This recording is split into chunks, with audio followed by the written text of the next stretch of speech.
Hey, what's going on, everyone? Today we've got something really exciting to talk about because Counter-Strike 2 just got a fresh update on September 25th.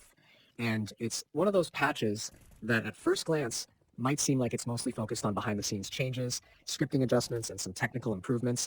But when you really start breaking it down, you realize this thing has the potential to change the way people interact with maps, hack custom servers, and even how creators can bring new experiences to the game. So if you're someone who likes to keep up with every detail, whether you're a competitive player, a casual who just enjoys playing with friends, or maybe even a modder who likes tinkering with the tools that Valve gives you, this update has something worth paying attention to. Now, right from the start, the main spotlight is on scripting and map tools. Valve has updated the scriptzoo's tsconfig.json file, and I know to most people that sounds super technical, like something only coders care about, but here's why it matters. By targeting ES 2022, which is a newer standard for JavaScript, type checking becomes a lot more accurate. That basically means fewer weird bugs when scripts are running, better error reporting, and a smoother workflow for people writing custom scripts. It's one of those under the hood changes that may not give you flashy gameplay differences immediately, but in the long run, it empowers creators to do more ambitious stuff without worry about stability falling apart. Speaking of stability, let's talk about one of the big adjustments they made to the point script entity. If you've been working with map scripting before this patch, you'll know the frustration of point script self-removing when a script load fails at spawn. It was like, instead of letting you fix your mistake or test further, the thing just disappeared on you. With this new update, it no longer deletes itself if it fails. Instead, it goes inactive but stays there and listens for changes in tools mode. That's huge because it gives people the chance to fix issues live without having to restart everything.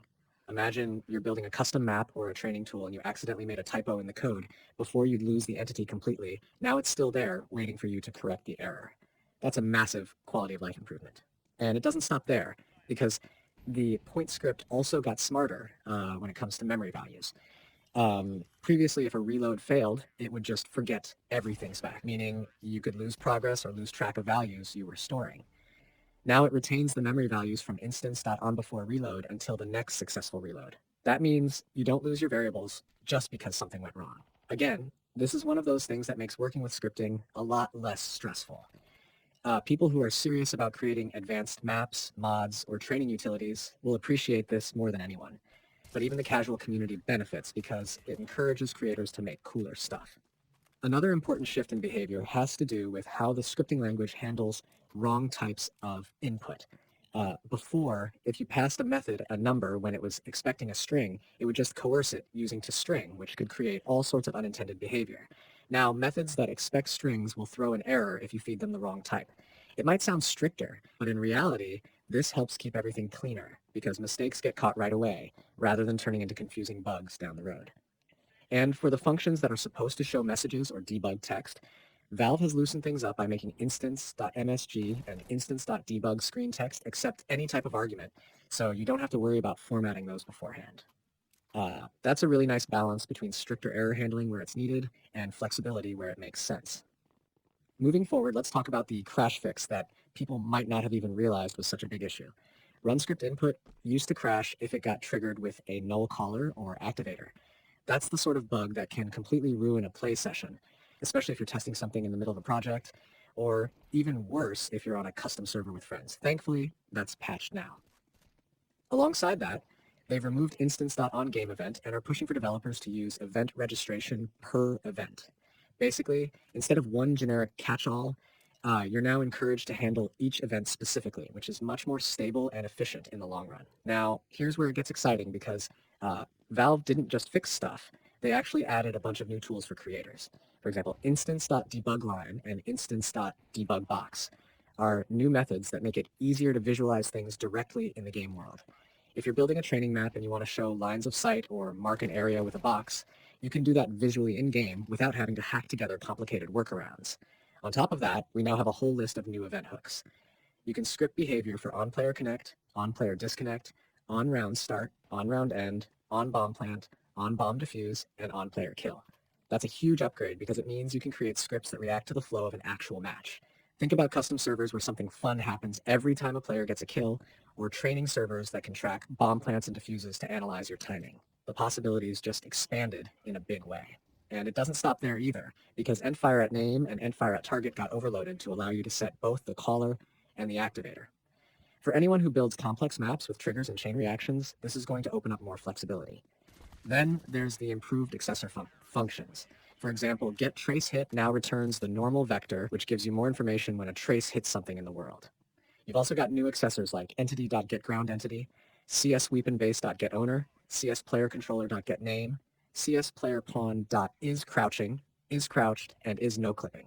These seem small, but they're powerful tools for creating gameplay logic. Maybe you want to design a script that only activates when a player is crouching, or maybe you want to grab the name of a player for a scoreboard script. Now you can. Observer pawns also got accessors like Get Original Player Controller, which is great for handling spectators in custom scripts. It's Valve really fleshing out the scripting API so people have all the hooks they need to make interesting stuff. Now, while most of the September 25th update is focused on scripting and tools, I don't want to skip over the fixes that came just before it on September 20th, because those were gameplay related and definitely matter to regular players. One of the most annoying issues was clipping problems on Ancient and Train. You know those times when you're moving around the map and you get snagged on something invisible or a part of the map that doesn't quite feel right? That's what clipping issues are, and Valve has been cleaning those up. Movement bugs were also fixed as specifically situations where you couldn't start moving properly if you were wiggling the mouse, and cases where velocity slowed down weirdly when you were walking up ramps. These kinds of fixes may not get the hype that a new skin case or weapon change would get, but they make the game feel so much smoother to play. Competitive players will notice it the most, but honestly, it improves the experience for everyone. When you put all of this together, what we're seeing is Valve laying more of the foundation for Counter-Strike 2's long-term future. Think about it. This isn't just a patch that tweaks balance or changes weapon spray. This is about giving creators the tools to expand the ecosystem.